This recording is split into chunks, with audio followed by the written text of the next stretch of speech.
Bhabhar police Narmada કેનાલે પહોંચીને લાશને બહાર નીકાળીને postmortem માટે સરકારી હોસ્પિટલ ભાભર ખાતે લાવવામાં આવી હતી. લાશ નર્મદા કેનાલના પાણીમાં ઘણા સમય સુધી રહેતા ફૂલી જતા પોલીસને લાશની ઓળખ વિધિ હાથ ધરી હતી. મર્ડર છે કે આત્મહત્યા તે બાબતે ભાભર પોલીસે વધુ તપાસ હાથ ધરી. વહેલી સવારે નર્મદા કેનાલમાંથી લાશ મળી આવતા ભાભર પીઆઈ પણ ઘટના સ્થળે પહોંચ્યા હતા. ઘટનાને પગલે આજુબાજુના વિસ્તારોથી લોકો મોટી સંખ્યામાં નર્મદા કેનાલ ઉપર દોડી આવ્યા હતા.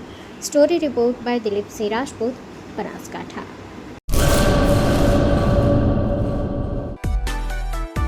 માં motor driving, safe and sure driving. Driving એ શોખ સાથે આપની મોટી જવાબદારી પણ છે. અમારા ઇન્સ્ટ્રક્ટર દ્વારા સચોટ અને સરળ માર્ગદર્શન. આપની રોજની તાલીમની માહિતી મેળવીને શું અધુરાશ છે એના ઉપર પૂરું ફોકસ કરાય છે.